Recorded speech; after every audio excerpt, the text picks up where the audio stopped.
58व्या वर्षी रिटायरमेंट हे आता नॉर्मल नोकरी करणाऱ्यांनी विसरून जायचं आहे. 55व्या वर्षी किंवा 50व्या वर्षी तुम्हाला VRS मिळणार आहे. दर वर्षाला ना ₹1,00,000-1,50,000 नवरा बायकोचा फक्त मेडिक्लेमचा खर्च आहे. तुमचे सिनियर सिटीजन्स असले आणि त्यांचे मेडिक्लेम नसले तर ₹2-4 लाख घरामध्ये ठेवायचीच गरज आहे सतत. तो भारतामध्ये ना काहीतरी गमतीदार हे झालेलं आहे की जॉब बदलायचं म्हणजे मला 30% पगार वाढ पाहिजे. हा 30% मुद्दा येतो कुठनं? ही माणसं फक्त नोकरी करतात.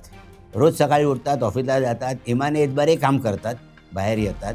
बाह्य जगात काय चाललंय, त्यांच्या इंडस्ट्रीमध्ये पण काय चाललंय ह्याची पण त्यांना सुतराम कल्पना नसते. आपण कुठेतरी पूर्वाश्रमीच्या मेहनतीवर किंवा इतिहासावर आपण जगतो. मुळामध्ये भारतीयांना इतिहासात रममाण व्हायची आवड किंवा छंद आहे, thanks to media and politicians. 15-20 lakh IT software engineers आज बेंचवर आहेत. आता ते बेंचवर काय आहेत?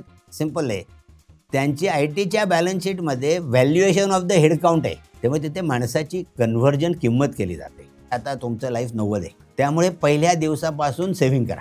पहिल्यांदा ब्लॉक किंवा घर आणि गाडी घ्यायच्या ऐवजी पहिल्यांदा ती SIP चालू करा, कारण तुम्हाला 25व्या वर्षी 90 वर्षापर्यंतचे पैसे जमवायचे. हे सर्व वयोगटामध्ये मिड लाईफ करिअर क्रायसिस येण्याचं पहिलं कारण असतं मला त्या कम्फर्ट झोनमधनं बाहेर पडायचं नाहीये.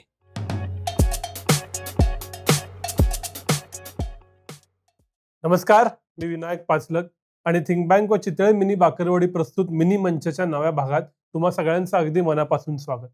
तुम्हाला माहिती आहे की या सिरीजमध्ये आपण ॲक्शनेबल इन्साइट्स बद्दल बोलतो आणि आपल्या सगळ्यात जिव्हाळ्याचा प्रश्न असतो ते म्हणजे नोकरी आणि अर्थार्जन. त्यामुळे त्याच्यातले काही ॲक्शनेबल इन्साइट्स आज समजून घ्यायच्यात. फक्त ITच नव्हे तर एकूणच सर्व क्षेत्रात नोकऱ्यांबद्दल काय चालू आहे, विशेषतः मिड करिअरमधले जी लोक आहेत त्यांच्याबद्दल काय चालू आहे हे सगळं समजून घ्यायचं आहे. त्यासाठी माझ्याबरोबर आहेत प्रख्यात head Hunter Girish Tilak sir. तर स्वागत आहे थिंक बँक वरती पुन्हा एकदा. नमस्कार. आणि सरांची मुलाखत तुम्ही पाहिली नसेल तर त्याची लिंक मी डिस्क्रिप्शन मध्ये देतोय. सर्व क्षेत्रातल्या अत्यंत महत्वाच्या जागी योग्य लोकांना प्लेस करण्यासाठी, रिक्रूट करण्यासाठी सर काम करत असतात. त्यामुळे सर्व क्षेत्रातली माहिती त्यांच्याकडे अद्ययावत स्वरूपात असती. त्याचाच आज आपल्याला अर्थ समजून घ्यायचा आहे. सर, हाच पहिला प्रश्न आहे. सध्याच्या ओव्हरऑलच जॉब मार्केटमध्ये काय चालू आहे? हुका वर्ल्डमध्ये होत आपण, हो, त्यामुळे व्हॉलॅटिलिटी खूप असणार आहे, ते वाढत जाणार आहे. गेल्या 4-5 वर्षामध्ये आणि नजीकच्या काळामध्ये एक मोठा क्रायसिस येऊ घातलाय जो ऑलरेडी आहे, ज्याच्याबद्दल कोणी बोलत नाही. तो आहे मिड लाईफ करिअर क्रायसिस. बर, ओके, 45च्या पुढच्या लोकांसाठीचा मिड लाईफ करिअर क्रायसिसचं प्रमाण खूप वाढतंय. किंवा करिअर या क्षेत्रातले नामवंत डॉक्टर गीत, ज्यांच्याबरोबर मी गप्पा मारत असतो, ते म्हणतात की 45व्या वर्षी मोडीत निघायची तयारी ठेवायची. आणि हे मी रोज बघत असतो. हे एक मोठं चालू आहे. गेल्या 5-7 वर्षामध्ये IT क्षेत्राचा बुडबुडा फुटल्यामुळे फ्रेशर्स रिक्रुटमेंटचा आणि कोविडमधलं एज्युकेशन क्वालिटी जी कमी झाली, त्याच्यामुळे आता ज्या इंजिनियर्स बाहेर पडलेत गेल्या 5 वर्षामध्ये, त्यांना इंडस्ट्रीमध्ये सेट होण्यासाठीचे खूप चॅलेंजेस आहेत. अच्छा, कारण ते क्वालिटेटिव्हली तयार नाही झाले घरनं शिकल्यामुळे. त्याच्यात त्यांचा दोष नसेल, पण इंडस्ट्रीला ते चालत नाही. हा एक मोठा चॅलेंज. हे 2 आहेत प्रामुख्याने. आणि मुळामध्ये आज गेल्या 10 वर्षामध्ये आणि अजून जे पुढे होणार आहे की करिअर स्पॅन 2 गोष्टी बघा बदलत आहेत. 58व्या वर्षी रिटायरमेंट हे आता नॉर्मल नोकरी करणाऱ्यांनी विसरून जायचं आहे. 55व्या वर्षी किंवा 50व्या वर्षी तुम्हाला VRS मिळणार आहे, हे गृहीत धरा. पण लाईफ स्पॅन पूर्वी 60 केली जायची आणि 80व्या वर्षी पण पूजा केली जायची कसली तरी. आता 90 लोक सहजी गाठतायत. त्यामुळे सगळ्यात महत्त्वाचा प्रश्न आहे की तुम्ही 50व्या वर्षी रिटायर झालात तर तुम्हाला अजून पुढची 40 वर्ष जगायचं आहे. तुमची बेसिक ओव्हरहेड्स जरी कमी झाले तरी साधी गोष्ट आहे, दर वर्षाला ना ₹1,00,000-1,50,000 नवरा बायकोचा फक्त मेडिक्लेमचा खर्च आहे. आणि तुमच्या घरामध्ये जर तुमचे सिनियर सिटीजन्स असले आणि त्यांचे मेडिक्लेम नसले तर ₹2-4 लाख घरामध्ये ठेवायचीच गरज आहे सतत. त्यामुळे हा डायनॅमिक्स बदलला आहे. पूर्वी 55, 60, अगदी 65 पर्यंत सुद्धा एक्सटेन्शनवरती कित्येक कंपन्यांमध्ये नोकरी दिली जायची. पण आता ते प्रमाण बदलत चाललंय. ऑर्गनाइज सेक्टरमध्ये नॉर्मल नोकरी करणाऱ्यांसाठी 50-52 डोक्यावरनं पाणी. किंवा ना मी माझ्याकडे जी 40च्या वर्षी नॉर्मल नोकरी करायला करत असणारी माणसं येतात, त्यांना मी एकमेव सल्ला देतो, की तुम्ही 40व्या वर्षानंतर दरवर्षी तुम्हाला जे इन्क्रिमेंट मिळेल, जर ₹100 मिळालं इन्क्रिमेंट, तर ₹10च मिळाले असं समजा आणि ₹90 सेव्हिंगला टाका. आणि कमर्शियल प्रॉपर्टीमध्ये इन्व्हेस्ट करा, जे तुम्हाला रिटर्न देतील. So take the help of the financial adviser to manage your assets. ही फार काळाची गरज आहे. हे पण मुळामध्ये मी ज्यावेळेला हा माझा क्विक ऑब्झर्वेशन आहे तुमच्या प्रश्नावरती. बरोबर. तर हे जे 3 ट्रेंड दिसतात, एक फ्रेशरच्या बाबतीत रिक्रुटमेंट आणि एम्प्लॉयबिलिटीचा प्रॉब्लेम, दुसरा मिड करियर क्रायसिस आणि तिसरा करियर स्पॅन आणि लाईफ स्पॅन याच्यामध्ये बदललेले dimension.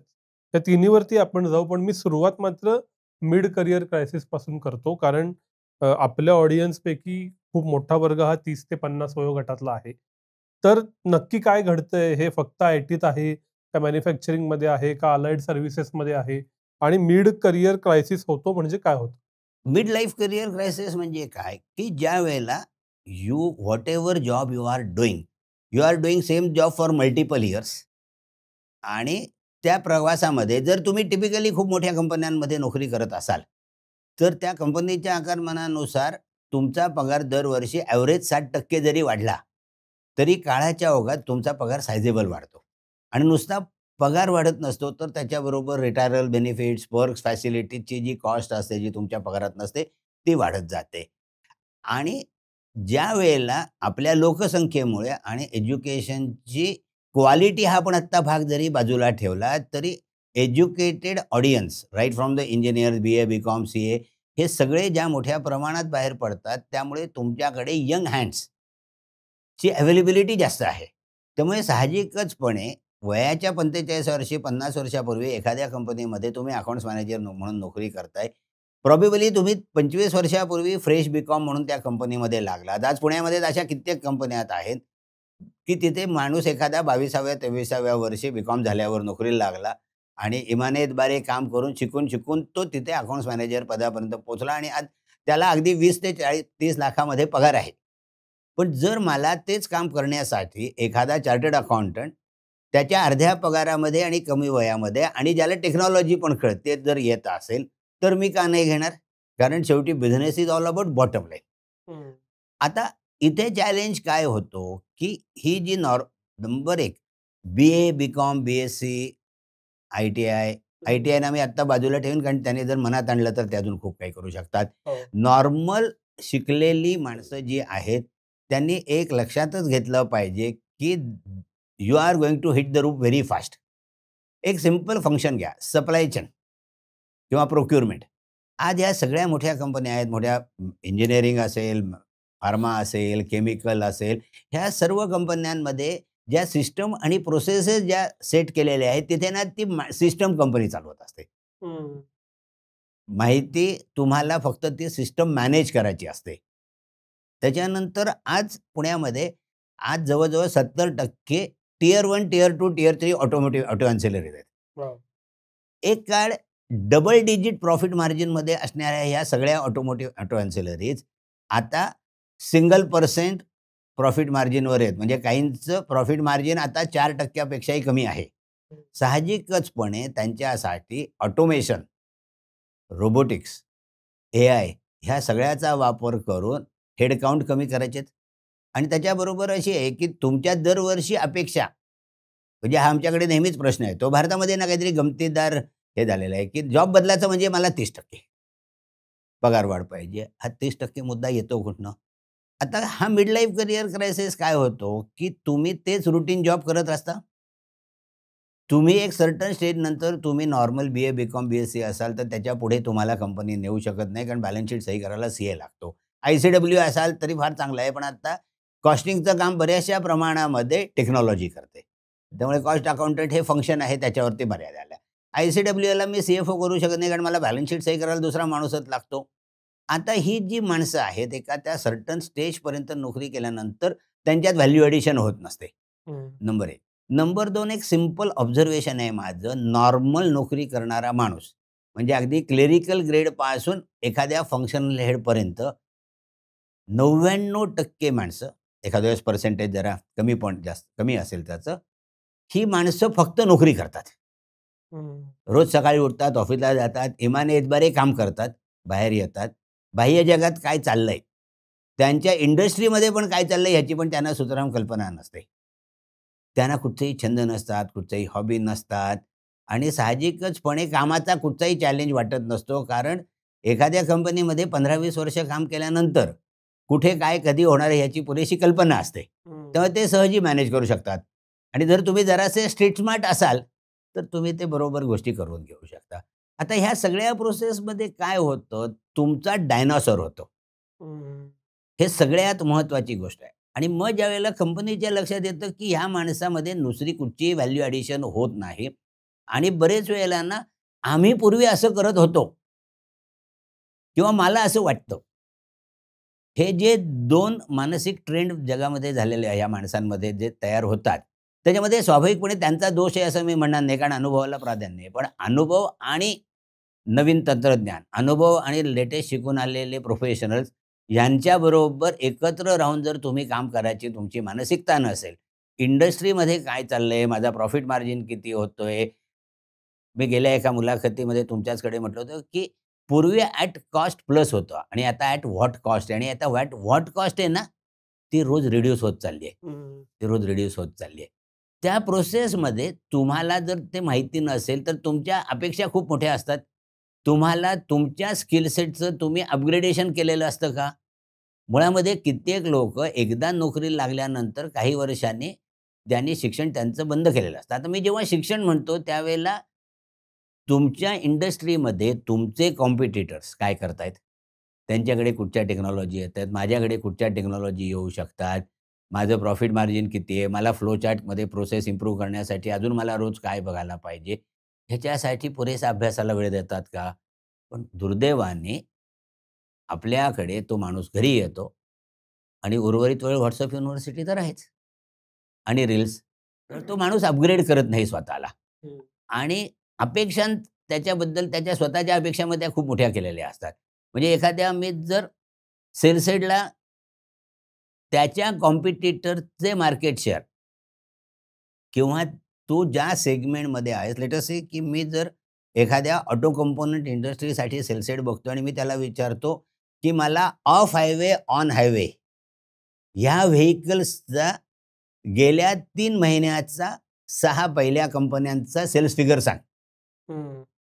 EVचा impact on highway, off highway आणि टू व्हीलरवरती काय होईल? त्याच्यामध्ये टेक्नॉलॉजीत काय बदल होणार आहेत? त्याचे सेल पॅटर्न व्हॅल्यू काय आहे? त्याचे सेल नंबर काय आहेत? तर 80 ते 90% वेळेला तो अपडेट नसतो. आणि जर मी तुला सेल्स हेड म्हणून घेणार आहे, तर तुझ्याकडे हा डेटाच नसेल, तर तू जाऊन कुठच्या सेक्टरला टार्गेट करणार आहेस? त्यामुळे आपण कुठेतरी पूर्वाश्रमीच्या मेहनतीवर किंवा इतिहासावर आपण जगतो. मुळामध्ये भारतीयांना इतिहासात रममाण व्हायची आपल्याला एक आवड किंवा छंद आहे, thanks to media and politicians. पण त्या इतिहासात आपल्या स्वतःच्याच इतिहासात रममाण होतो. आपण अपडेट राहत नाही. आणि मग अपडेट राहत नसल्यानंतर जो माणूस येतो, त्याला मी घेतो सर्टन स्टेजनंतर ॲडॅप्टेबिलिटी. तुम्हाला खूप ॲडॅप्ट व्हायला लागतं. नवीन टेक्नॉलॉजी येते, नवीन कल्चर येतं, नवीन प्रॉडक्ट्स येत आहेत. तुमचा मार्केट सेगमेंट आहे तो आता ग्रो होतोय. मेट्रोजपासून, सब मेट्रोजपासून रुरलपर्यंत जातंय. त्यामुळे तुम्हाला तुमचा ऑडियन्स पण हळू बदलतोय. त्यानुसार तुम्ही तयार आहात का? त्यासाठी तुम्ही इक्विप्ड आहात का? आणि ॲडॅप्टेबल आहात का? तुम्हाला त्या पर्क्स फॅसिलिटीमध्ये जास्त इंटरेस्ट आहे का? तुम्हाला जाऊन भिडायची गरज आहे? आणि त्या डिटेलिंग बरेच वेळेला नसतं आणि मग त्या नादामध्ये ती साहजिकचपणे त्याची ग्रोथ खुंटते आणि जर त्याची ग्रोथ खुंटली असेल, तर कंपनीला शेवटी चांगला माणूस घेण्याशिवाय पर्याय नाही. आता हा मिड लाईफ करियर क्रायसिस काय होतो, की जेव्हा तुम्ही खूप मोठ्या त्याची दुसरी बाजू पण आहे. ज्यावेळेला तुम्ही खूप मोठ्या चांगल्या कंपनीमध्ये नोकरी करत असता, तेव्हा साहजिकचपणे आपल्या समाजामध्ये ना तुमच्याबद्दल एक चांगला समज असतो. तुमच्या घरच्यांनाही वाटत असतं, की तुम्ही छान ठिकाणी नोकरी करताय, तुम्हाला अडी-अडचणी असू शकत नाहीत, असा गोड गैरसमज असतो. तुम्ही तुमचं दुःख घरी जाऊन पण बोलू शकत नाही आणि समाजात पण बोलू शकत नाही, की गेले 2 वर्ष मी आहे तेच काम करतोय, माझी ग्रोथ नाहीये. आणि माझ्या डोक्यावरती यंग माणूस आणून बसवलाय, हे म्हटलं तर फ्रस्ट्रेशन असतं. मी त्याचं इंट्रोस्पेक्शन करत नाही आणि त्याबरोबरीने मी कोणाशी बोलू पण शकत नाही. मी ना मुलांशी बोलू शकत, ना बायकोशी बोलू शकत, समाजात बोलू शकत, कारण कागदोपत्री मी छान कंपनीमध्ये नोकरी करतोय. आता बघा ना, जर या भारतामध्ये कमीत कमी 15-20 लाख आय-टी सॉफ्टवेअर इंजिनियर्स आज बेंचवर आहेत. आता ते बेंचवर काय आहेत? सिंपल आहे. त्यांची आय-टीच्या बॅलन्स शीटमध्ये valuation of the head count आहे. त्यामुळे तिथे माणसाची कन्व्हर्जन किंमत केली जाते. आता हा मुलगा जो आहे, कागदोपत्री छान आय-टीमध्ये नोकरी करतोय, रोज सकाळी स्वांकी बसमध्ये किंवा त्याच्या गाडीतनं तिथे ऑफिसला जातोय आणि दिवसभर तो टेबल टेनिस खेळतोय. आणि एचआरला जाऊन विचारलं, "अहो मला काही काम द्या." तर एचआरवाली म्हणते, "आहे ते एन्जॉय कर, अदरवाईज छान नारळ तोडा तयार आहे." सेवा क्षेत्रामध्ये तुम्हाला जे एजिलिटी सतत राहायला लागते. ओके, म्हणजे आता बघा साधारण हळू ते क्रॅक्स दिसायला लागलेत. 2000च्या सुरुवातीच्या दशकामध्ये भारतामध्ये कॉल सेंटर इंडस्ट्री उदयाला आली. आणि लाखांनी तरुण-तरुणी इंटरनॅशनल कॉल सेंटरमध्ये नोकऱ्या करतायत, ज्या नाईट आणि डेमध्ये काम करतायत. पण वाढत्या वयोनुसार सततची नाईट शिफ्ट किंवा युरो झोन, यूएस झोन किंवा निराळे टाईम झोन, आता ते त्यांना फिजिकली करता येत नाहीयेत. त्यांना ते फिजिकली करता येत नाही. त्यांची प्रॉडक्टिव्हिटी कमी झालेली आहे आणि साहजिकचपणे 2000च्या सुरुवातीला मिळणारा पर सीट रेट आणि आताचा पर सीट रेट, कारण मधल्या काळामध्ये व्हिएतनाम असेल, मेक्सिको असेल, ब्राझील असेल, चायना असेल, त्यांनी तिथे इंग्रजी खूप प्रकारे नागरिकांना शिकवलं आणि त्यांनी आमचं मार्केट खाल्लं. त्यामुळे आता we are no more chip country. पुढच्या नजीकच्या काळामध्ये ना मॅन्युफॅक्चरिंग आणि आय-टी म्हणजे कोडिंग आणि त्याच्याबरोबर हे आय-टी अनेबल्ड सर्व्हिसेस आहेत. ह्याचे तुम्हाला मिड लाईफ क्रायसिस मोठ्या प्रमाणात दिसायला लागले. पण आत्ता सुदैवाने काय झालेलं आहे, त्यामध्ये जे मिडल मॅनेजमेंट ऑनवर्ड्स बऱ्यापैकी सेवा क्षेत्रामध्ये त्या कॉल सेंटर मॅनेजमेंटमध्ये एस्टॅब्लिश झालेत. त्यांना जो ट्रॅव्हल टुरिझम बिझनेस वाढतोय, एअरलाईन्स असेल, हॉटेल असेल, कारण tourism is becoming big business under various streams. त्याच्यामध्ये त्यांना नोकऱ्या मिळतात. पण देअर इज अ चॅलेंज आणि तो मिड लाईफ करियर क्रायसिस खूप मोठ्या प्रमाणात आहे आणि तो वाढत जाणार आहे. तर मिड लाईफ क्रायसिस काय आहे ते तर तुम्ही सांगितलं, पण कायम अशी चर्चा होती की अरे फार भाऊ करतायत, हे फिअर मॉंगरिंग आहे, आमचं बरं चालू आहे. आणि हे जे तुम्ही म्हणालात, वाढत्या अपेक्षा, स्टॅग्नन्सी आणि लोकांशी बोलू न शकणं. तर असं हा पॉडकास्ट ऐकणाऱ्या एखाद्याला असं वाटलं की त्यानं स्वतःची तपासणी करावी की बरोबर. आपण या मिड लाईफ क्रायसिसमध्ये जाऊ शकतो का, जाण्याची भीती आहे का, तर त्यानं ते कसं तपासायचं आणि त्याच्यातून समजा असा रिझल्ट आला की हो आपण सस्पेक्टेबल आहोत, तर कसं दुरुस्त करायचं? आपण 3 भाग करतोय मी जॉबचे. 25 ते 30, 30 ते 45 आणि 45 अँड अबोव्ह. 25व्या वर्षी साधारण तो कुठचाही ग्रॅज्युएशन असेल, त्याला 25व्या वर्षापर्यंत तो बऱ्यापैकी नोकरीला लागतो. आणि जेव्हा तो मुळामध्ये नोकरीला लागतो, एकतर मुळामध्ये लक्षात घ्या, काही-काही थंब रूल पण मी एकीकडे देईन तुम्हाला. सगळ्यात पहिले थंब रूल लक्षात ठेवा, जो मी सुरुवातीला म्हटलं, की आता तुमचं लाईफ 90 आहे. त्यामुळे पहिल्या दिवसापासून सेव्हिंग करा. पहिल्यांदा ब्लॉक किंवा घर आणि गाडी घ्यायच्या ऐवजी पहिल्यांदा ती एस-आय-पी चालू करा. कारण तुम्हाला 25व्या वर्षी 90 वर्षापर्यंतचे पैसे जमवायचे. पहिलं. तुम्हाला स्वतःला रिलर्न करा. कारण तुम्ही जे शिकलेले आहात, ते प्रॅक्टिकलमध्ये आणताना काही चेंजेस करायला लागणार आहेत. किंवा मधल्या काळामध्ये तुम्ही शिकल्यानंतर तुम्ही जॉइन करून त्या जॉबमध्ये एस्टॅब्लिश होईपर्यंत त्या प्रोसेसेस काही बदललेल्या आहेत. त्यामुळे तुम्हाला ते रिलर्न करायचंय. तुम्ही ऑब्झर्वेशन करा. कारण कित्येक वेळेला तर तुम्ही ऑब्झर्वेशन करा, तुम्ही कंपनीची व्हॅल्यू चेन समजून घ्या. त्याच्या बरोबरीने नेटवर्किंग करायला लागेल. नेटवर्किंग म्हणजे अक्रॉस द ऑर्गनायझेशन नेटवर्किंग. तुमचे पर्चेसमध्ये तुमच्या वयाचा मित्र असेल तर तो पर्चेसमध्ये काय करतो, अकाउंट्समध्ये तुमच्या वयाचा मित्र असेल, अकाउंट्समध्ये काय काम करतो, सेल्सला असेल तर तो काय करतो. म्हणजे तुम्हाला त्या कंपनीची पुरेशी माहिती गोळा करतोय आणि ती तुम्हाला कित्येक वेळेला नसते. आणि हे सगळं करत असताना एक गोष्ट कायम करत राहा, जी तुम्ही करिअरमध्ये शेवटपर्यंत करत राहा. तुम्ही ज्या इंडस्ट्री सेगमेंटमध्ये काम करताय, ती कुठचीही असू दे, त्याच्यात काय डेव्हलपमेंट चालू आहेत, त्याच्यात कॉम्पिटिटर कोण आहेत तुमचे, त्या कॉम्पिटिटरकडे काय चाललंय, त्यांची पगारवाढ किती होते, त्यांच्याकडे नवीन टेक्नॉलॉजी कुठच्या येणार आहेत, तिथे तुमच्या बरोबरचा एखादा मित्र जर जॉईन झाला असेल तर त्याची करिअर मूव्ह कशी होतीये. कारण बरेच वेळेला आपल्याला असं वाटत असतं की त्याची करिअर मोठी झाली, पण तुम्ही एक विचार, म्हणजे आता ना आम्ही एका कंपनीचं आम्ही खूप HR बिल्ड केलं आणि औरंगाबादमधली ती खूप जगप्रसिद्ध कंपनी आहे आणि तिथे आम्हाला कित्येक मुलांनी सांगितलं आम्ही 5 वर्षानंतर पुण्याला जातो का, तर पुण्यामध्ये आमच्या बरोबरचे होते ना त्यांचा पगार 10 आमच्या तिप्पट झाला.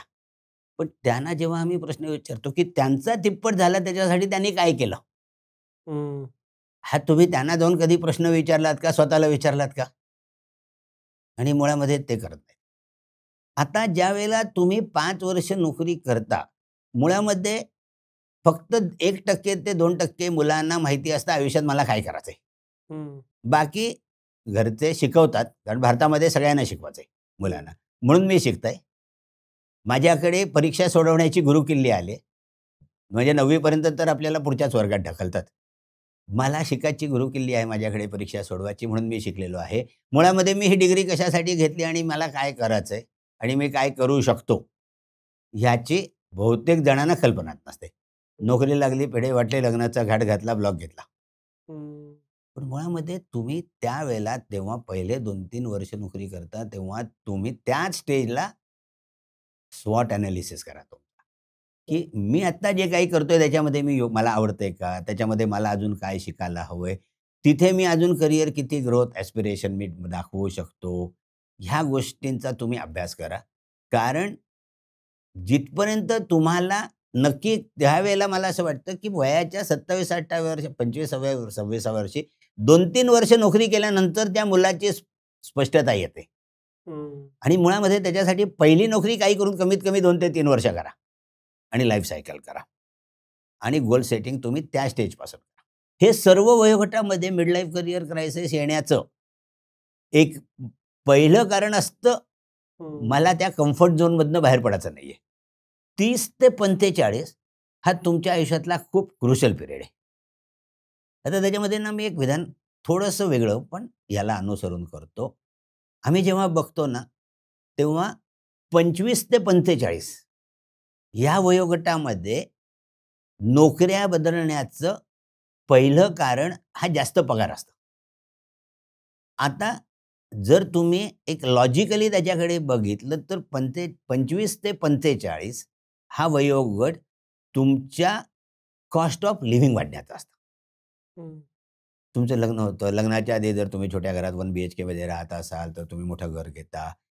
मग तुमचं लग्न, मग मुलांची शिक्षणं, त्यांच्या फिया, गाडी, हे ते सगळं त्याची तुमची कॉस्ट ऑफ लिव्हिंग वाढत असते. 30 ते 45 वयोगटामध्ये ना ज्यावेळेला आम्ही CEO शोधतो किंवा मॅन्युफॅक्चरिंग हेड शोधतो. आमच्याकडे ना 2-3 प्रकारचे क्रायटेरिया बघतो आम्ही. Stability of the job is always there. पण त्यांनी काही रिलोकेशन केलंय का? त्यांनी मल्टिपल प्लांट बघितलेत का? किंवा तो मायग्रेट होऊन दुसऱ्या म्हणजे सिटीजमध्ये जाऊन काम केलंय का? आणि हे कशासाठी आहे? तर ॲडॅप्टेबिलिटी, कल्चरल ॲडॅप्टेबिलिटी. कारण आता हे झपाट्याने दिवस बदलणार आहेत, की पुण्यामध्ये तुमचे सगळेच वर्कर, तुमचे सगळेच एम्प्लॉयी मराठी असणार आहेत. कारण प्रत्येक सिटी एक कॉस्मोपॉलिटन झालेली आहे.